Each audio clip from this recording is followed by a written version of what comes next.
Hello everyone, welcome back to my channel. I am sure आप लोग healthy होंगे और अपनी हेल्थ का एज यूजुअल ध्यान रख रहे होंगे।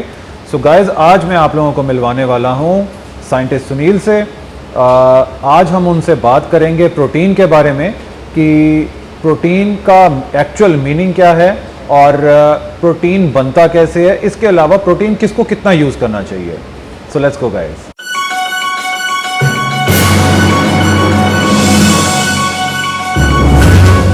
हाय Sunil, welcome. Hello sir. Sunil, सबसे पहले तो मैं अपना वीडियो आज स्टार्ट करूं, आप थोड़ा सा अपने बारे में मेरे व्यूअर्स को बताइए कि एग्जैक्टली आप क्या हैं और क्या करते हैं।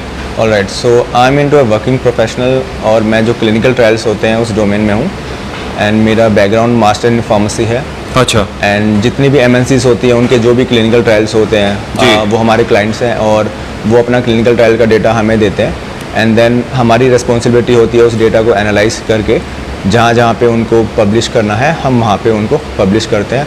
और उसके बाद में जिस भी कंट्री की रिक्वायरमेंट होती है उसके अकॉर्डिंग उनको उस पर्टिकुलर कंट्री में उनको मार्केटिंग करने के लिए अप्रूवल मिल जाता है। ओके, सो यानी कि इन शॉर्ट अगर मैं कहना चाहूँ, आप एक साइंटिस्ट हैं और केमिकल्स के साथ काम करते हैं, टेस्ट करते हैं, तो वो सही होगा। Yes, I started my career as R&D scientist जहाँ पे मैं एक्चुअल लैब में काम करता था। बट अभी I have been in this profession for the last 12 years. Okay. तो अभी मेरी बेंच जॉब है। अभी मैं लैब में काम नहीं करता, मैं खाली डेटा को एनालाइज करता हूँ और उसको जिस वे में हमको रिप्रेजेंट करना है उस वे में रिप्रेजेंट करता हूँ। राइट।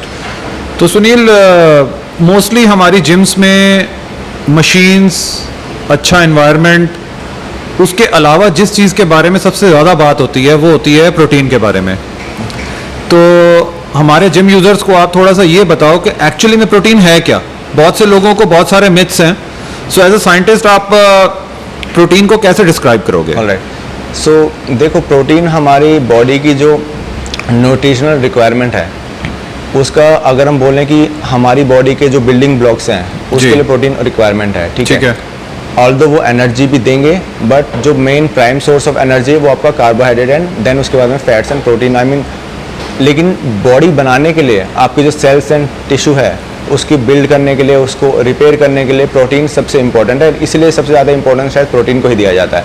ठीक है। लेकिन when I talk about protein, इसका ये मतलब नहीं है कि हम सिर्फ सप्लीमेंट से हमको फोकस करना है, क्योंकि बॉडी को उस चीज़ से मतलब नहीं है कि आप सप्लीमेंट से ले रहे हो, डाइट से ले रहे हो, अंडे से ले रहे हो, चिकन से ले रहे हो, उसको बस वो कंप्लीट अमीनो एसिड प्रोफाइल से मतलब है। ठीक है। चाहे वो आप वे प्रोटीन से लो, चाहे वो आप अपनी नेचुरल डाइट से लो। राइट। हाँ, अगर आप अपनी नेचुरल डाइट से उस चीज़ को पूरा नहीं कर पा रहे हो देन एक ईजी ऑप्शन है आपके पास कि आप वे प्रोटीन से या फिर जो भी एक्सवाइजेड सप्लीमेंट है उससे अपनी बेसिक बॉडी की जो रिक्वायरमेंट है, न्यूट्रिशनल रिक्वायरमेंट, उनको पूरा कर लें। Very true. So Sunil, market में 3 तरीके के जो प्रोटीन्स होते हैं डीलर्स के पास में वो अवेलेबल होते हैं और जिसमें से एक वे कॉन्सेंट्रेट होता है, वे आइसोलेट होता है और वे हाइड्रोसोलाइट होता है। सो अगर मैं इनको थोड़ा सा डिफरेंशिएट करना चाहूँ, किस इंसान को कौन से वाला सूट करता है और कैसे लेना चाहिए, इसके बारे में भी थोड़ा सा बताइए। ओके, तो इससे पहले हमको ये जानना पड़ेगा कि वे प्रोटीन एक्चुअल में है क्या। जी। So whey protein is derive from milk. ठीक है। मिल्क का अगर आप देखो तो मिल्क में 80% केजिन प्रोटीन होता है, 20% वे होता है। तो मिल्क को पहले लिया जाता है, उसको हीट एंड उसको कूल किया जाता है एक पर्टिकुलर प्रोटोकॉल के तहत जिसको हम की पेस्चराइजेशन बोलते हैं। जी। ये इसलिए होता है ताकि उसमें जो भी बैक्टीरिया या जो भी उसमें पैथोजेंस हैं वो उसमें किल हो जाएं। राइट। ठीक है। और ये नॉर्मल जो हमारे घर में दूध भी आता है वो भी पेस्चराइज होके ही आता है। ठीक है। अब उस दूध में वो एंजाइम डाल देते हैं ताकि उसके अंदर जो सॉलिड पार्ट है और जो उसका लिक्विड पार्ट है आपस में दोनों में सेपरेट हो जाए। ठीक है। फॉर एग्जाम्पल, आप घर में जब पनीर बनाते हो, पनीर को जब आप निचोड़ते हो उसमें से पानी गिरता है। जी। तो सॉलिड पार्ट अलग हो गया, लिक्विड पार्ट अलग हो गया। जी। आप अगर दूध में केमिकल डाल देते हो, कुछ एसिड डाल देते हो, जिसको हम हिंदी में बोलते हैं कि हमने दूध को फाड़ दिया, या तो सॉलिड पार्ट अलग हो जाता है, लिक्विड पार्ट अलग। तो वो जो लिक्विड पार्ट है उसको प्रोसेस करने के बाद में हमको वे प्रोटीन मिलता है। अच्छा। जी। और उस लिक्विड पार्ट को 200 लीटर दूध से अराउंड 1 kg आपको पाउडर मिलता है। ठीक है। राइट। अब लोग ये बोलेंगे कि यार 1 kg प्रोटीन के लिए कौन ऐसा बेवकूफ़ आदमी जो 200 लीटर दूध को वो फाड़ेगा। राइट। बट उनका प्राइम गोल हमारा वे प्रोटीन लेना नहीं होता। प्राइम गोल आप देखोगे यूएस में चीज़ का बहुत बड़ा मार्केट है। राइट।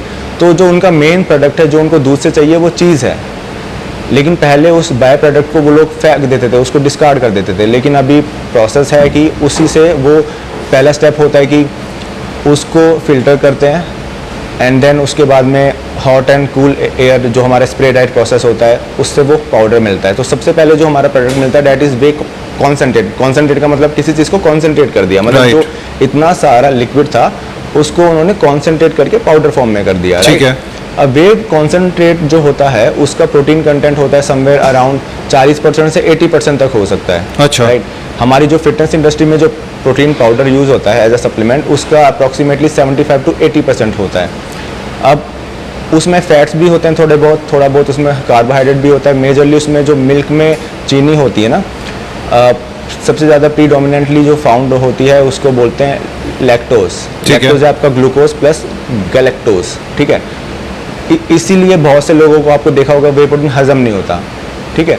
अब इस वेव कॉन्सेंट्रेट को हम फर्दर अगर फिल्टर करें, माइक्रो फिल्टर करें, ultra filterise and then ion exchange भी बहुत सारी टेक्निक्स होती हैं, मैं ज़्यादा इसमें डीप में नहीं जाना चाहूँगा। उसके बाद में हमको वे आइसोलेट मिलता है। अब वे कॉन्सेंट्रेट और वे आइसोलेट में क्या फ़र्क है? सिर्फ 1.5 से 2 ग्राम फैट का फ़र्क होगा। अगर आप एक स्कूप की बात करें 2 से 3 ग्राम कार्बोहाइड्रेट का फ़र्क होगा। ठीक है। क्योंकि जो वे कॉन्सेंट्रेट के अंदर लैक्टोज था वो उन्होंने हटा दिया और जो फैट है वो भी थोड़ा बहुत हटा दिया। ठीक है। वे आइसोलेट बेसिकली आपको मिलेगा अप्रोक्सीमेटली 90 to 95%। अब जो आपने तीसरा बोला था हाइड्रोवे या फिर हाइड्रोलाइसेट जी, अब इस आइसोलेट में अगर एंजाइम डाल के प्रोटीन बेसिकली अमीनो एसिड्स होते हैं उनके बीच में पेप्टाइड बॉन्ड्स होते हैं जिससे वो आपस में जुड़े होते हैं। राइट। अब हम एंजाइम डाल के उस पेप्टाइड बॉन्ड को अगर ब्रेक कर देते हैं, उनको छोटे छोटे डाई एंड ट्राई पेप्टाइड्स में बना देते हैं तो वो आपका वे हाइड्रो हो गया। अच्छा।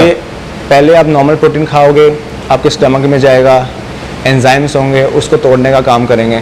तो हाइड्रो वे में क्या है कि पहले से ही एंजाइम डाल के उन्होंने उन पेप्टाइड्स को छोटे छोटे पीसेस में ऑलरेडी ब्रेक किया हुआ है ताकि बॉडी को इजी वे में एब्जॉर्ब हो सके और डाइजेस्ट हो सके। राइट। फॉर एग्जांपल जैसे आप बाहर से अमीनो एसिड्स लेते हैं कि भाई एकदम से लिया और एकदम से आपकी बॉडी को अमीनो एसिड्स मिल गए, तो वे हाइड्रो क्या है, बस वो थोड़ा सा उसकी जो अब्जॉर्प्शन रेट है थोड़ी सी फास्टर है as compare to isolate and then whey concentrate. Okay जी। सो सुनील, ये तो बात हुई कि प्रोटीन एक्चुअली में क्या है, उसके क्या क्या वेरिएंट्स होते हैं। सो एक बहुत इंपॉर्टेंट फैक्टर है कि प्रोटीन कितना लेना चाहिए और किसको कितना यूज करना चाहिए। ओके। मतलब कौन सा इंसान कितना ले सकता है उसको। ठीक है। इसमें ये वाला फैक्टर नहीं आएगा कौन सा कितना ले सकता है, इसमें अच्छा। ये फैक्टर होना चाहिए कि मुझे कितनी ज़रूरत है। अच्छा। क्योंकि आप कोई भी चीज़ अपनी ज़िंदगी में कोई भी चीज़ देखते हो तो आप एक वो ऑप्टिमल चीज़ होनी चाहिए कि मुझे हाँ ये चीज़ ऐसे करनी है, ये चीज़ मुझे ऐसे करनी है। राइट। RDA की अगर हम डेली हम देखें कि एक नॉर्मल आदमी को जो जिसका एक्सरसाइज से कोई काम धाम भी नहीं है, बस उसको नॉर्मल हेल्दी रहना है, फिट रहना है, उसकी कोई भी फिजिकल एक्टिविटी नहीं, उसको लिए भी आई थिंक 0.2 से 1 ग्राम पर बॉडी वेट के हिसाब से उतना प्रोटीन उसको लेना चाहिए। मान लो मैं 80 kg का हूँ तो मुझे नॉर्मल अपनी बॉडी की अच्छी फंक्शनिंग के लिए 80 से 90 ग्राम प्रोटीन चाहिए ही चाहिए। राइट। ठीक है। अब जब हम बात करते हैं एंड्योरेंस एथलीट्स की, तो एंड्योरेंस एथलीट्स के लिए आप you can go somewhere around 1.5 to 1.6, और आप अगर बोलते हो कि मुझे बॉडी बनानी है, मुझे साइज इंक्रीज करना है, तो you can go up to 2 to 2.5। Although आप 2.5 भी ले सकते हो, 3 भी ले सकते हो। राइट। ठीक है। 2 ग्राम पर body weight is a sweet spot. और ये भी जब ऐसा नहीं है कि आप ले सकते हो, आपकी बॉडी की फंक्शनिंग एकदम प्रॉपर होनी चाहिए, क्योंकि जितना ज़्यादा प्रोटीन लेते हो उतना बॉडी में नाइट्रोजन का कंटेंट इंक्रीज होता है। ओके। एंड अगर आपको कोई भी किडनी डिजीज़ है तो इतना ज़्यादा प्रोटीन आपको नहीं लेना चाहिए। अच्छा। अगर आपकी किडनी प्रोफाइल ठीक है, you are able to digest that much of protein, तो ही आपको 2 या उससे ऊपर जाना चाहिए। All right. All right. Thank you so much, Sunil, for all this information. Yeah, thank you.